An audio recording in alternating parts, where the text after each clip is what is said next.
하나님은 그렇게 보지 않습니다. 여러분, 우리가 하나님 앞에 나아가면서 신앙생활하는 것은 하나님이 우리를 먼저 건지셨기 때문에 그런 거예요. 우리가 나와서 신앙생활을 하니까 하나님이 우리를 건져주고 구원해주는 게 아닙니다. 하나님이 우리를 건지시고 구원했기 때문에 우리가 하나님 앞에 나와 신앙생활을 할 수 있는 겁니다. 시간이 지나면 깨닫게 됩니다. 시간이 지나면. 내가 능력이 있어서 내가 신앙생활하는 게 아니구나. 내가 내 마음대로 그때 교회 간 게 아니구나. 하나님이 그때 날 부른 거였었구나. 다 깨닫게 됩니다. 하나님 은혜를 다 알게 되어 있어요. 하나님이 지금 이스라엘에게 그들은 생각지도 못하는 일을 일으키고 계시는 거예요. 자, 넘어가서 11장으로 다시 돌아가겠습니다. 자, 출애굽기 11장 4절에서 6절 같이 읽겠습니다. 그래서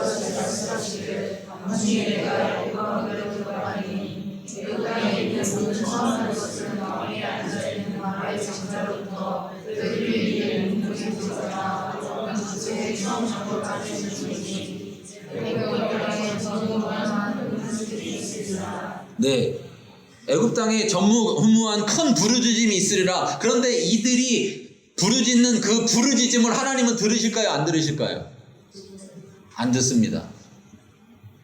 근데 이스라엘이 앞에 보면 이스라엘이 고역을 당하면서 그들이 하나님 앞에 부르짖었을 때 하나님이 모세에게 와서 모세야, 애굽에서 내 백성을 건져내야 되겠다. 그들의 부르짖음이 내게 상달되었느니라. 그들의 부르짖음을 내가 들었느니라. 이렇게 말씀하지만, 그러나 이스라엘의 부르짖음은 하나님이 들으셨지만 이 애굽에 부르짖는 이 부르짖음은 하나님이 듣지 않으신다는 거예요.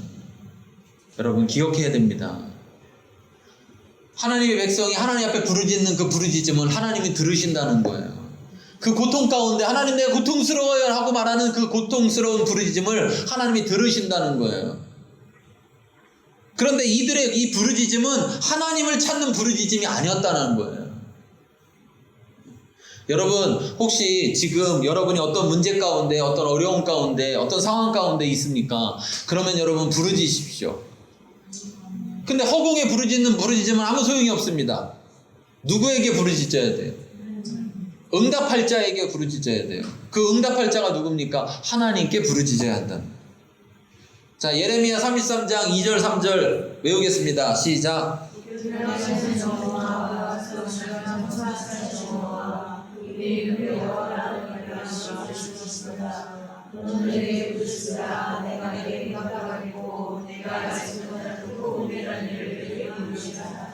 네. 예레미야 33장 2절 3절에 보면 이를 행하는 여호와 그것을 만들며 성취하는 여호와 그 이름을 여호와라는 자가 이같이 이르노라. 너는 내게 부르짖으라. 내가 내게 응답하겠고 내가 알지 못하는 크고 은밀한 일을 내게 보이리라.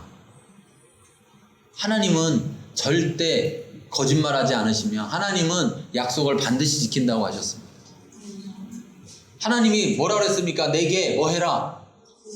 나한테 부르짖어라. 나한테. 그러면 내가 응답하겠다 말씀하고 있습니다. 그런데 그러기 위해서는 내가 누구인지를 알아야 된다는 거예요. 그 하나님이 누구라고요? 이를 행하는 여호와, 그것을 만들며 성취하는 여호와다. 네가 그걸 안다면 내게 부르짖으라는 거죠.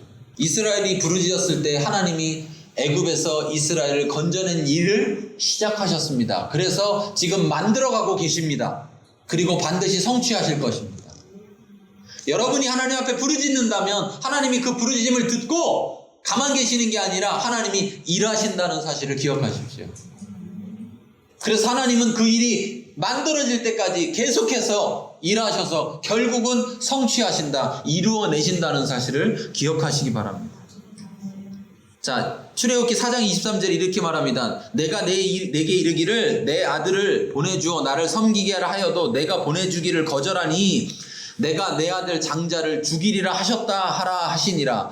모세가 바로에게 가서 너 보내라. 그런데 네가 안 보내니까 결국 내가 네 아들을 죽일 거다. 네가 내 아들을 안 보내니까 내가 네 아들을 죽일 거다. 이렇게 말해라 말씀하셨거든요. 그런데 지금 그 일이 바로 지금 일어나고 있는 것입니다. 그래서 결국 어떻게 되느냐? 자, 출애굽기 12장에 보면 29절부터 보면 밤중에 여호와께서 애굽 땅에서 모든 처음 난 것 곧 왕위에 앉은 바로의 장자로부터 옥에 갇힌 사람의 장자까지와 가축의 처음 난 것을 다 치심해. 그 밤에 바로와 그 모든 신하와 모든 애굽 사람이 일어나고 애굽에 큰 부르짖음이 있었으니 이는 그날에 죽임을 당하지 아니한 집이 하나도 없었음이라. 자, 그런데 7절 읽겠습니다. 11장 7절.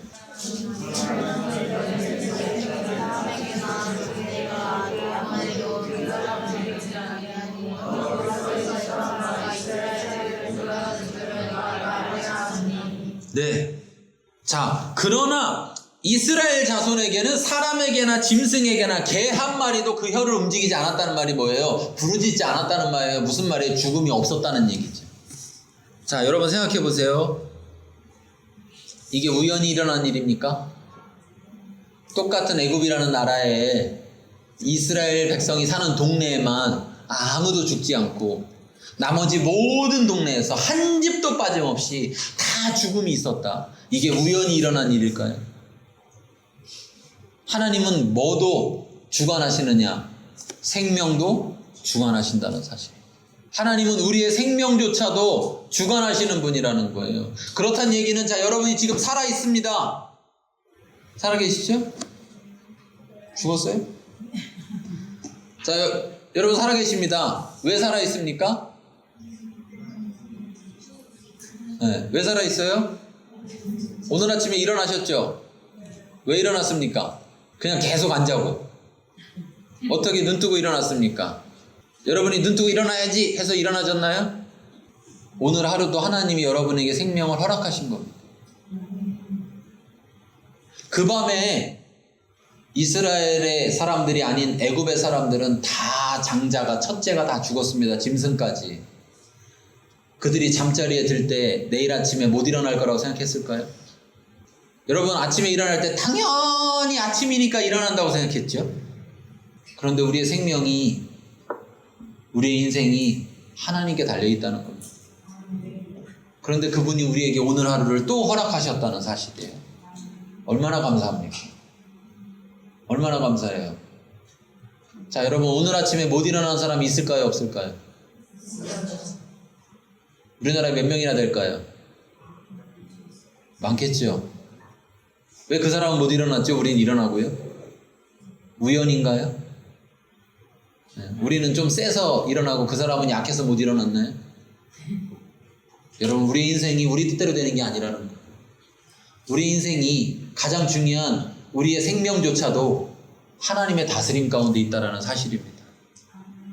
하나님은 이걸 통해서 이 세상 사람들에게도, 이스라엘에게도, 모세에게도 모든 것이 하나님께 달려있음을 깨닫게 하시는 거예요.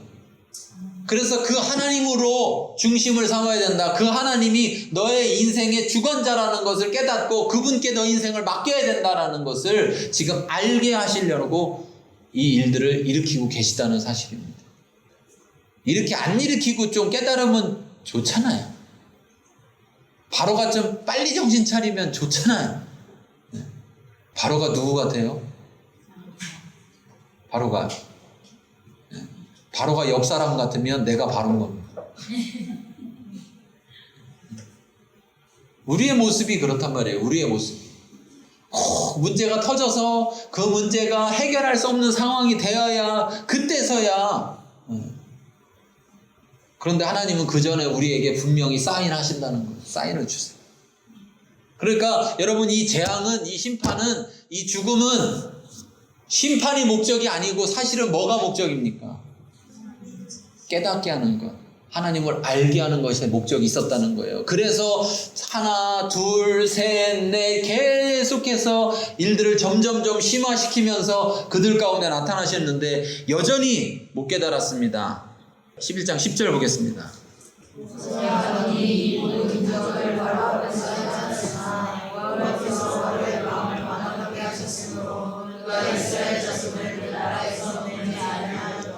자, 13장 15절로 가보겠습니다. 13장 15절 앞부분만 읽겠습니다.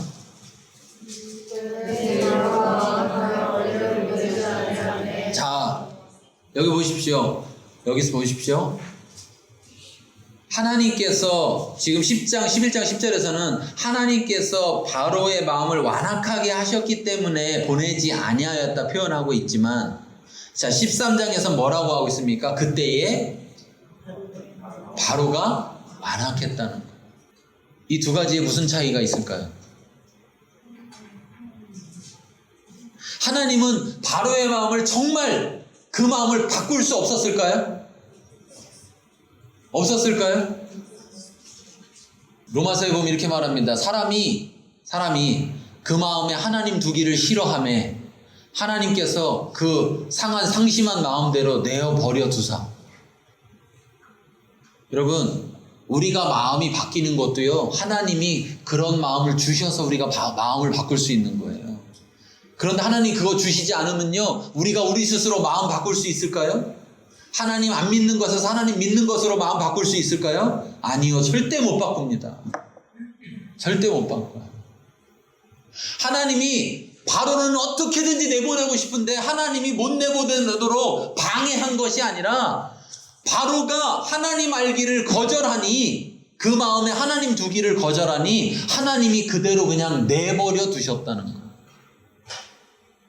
여러분, 이거보다 큰 심판이 없습니다. 이거보다 큰 심판이 없어요. 여러분, 때때로 신앙생활 하다가, 잘 들으세요. 정말 잘 들어야 됩니다. 예. 신앙생활 하다가, 신앙생활을 열심히 하다가 좀 설렁설렁 해봤더니 별일이 안 일어나. 그럼 큰일이에요? 큰일이 아니에요? 네, 큰일입니다. 신앙생활을 열심히 하다 신앙생활을 설렁설렁 했더니 막 무슨 일이 일어나. 그럼 큰일이에요? 아니에요? 큰일이에요? 아니에요? 큰일 아니에요. 다행인 겁니다. 그런데 신앙생활을 막 마음대로 하는데도 아무 일도 안 일어나. 그럼 큰일이에요? 아니에요? 큰일입니다. 그런데 우리는 어떻게 생각해요? 거꾸로 생각해요.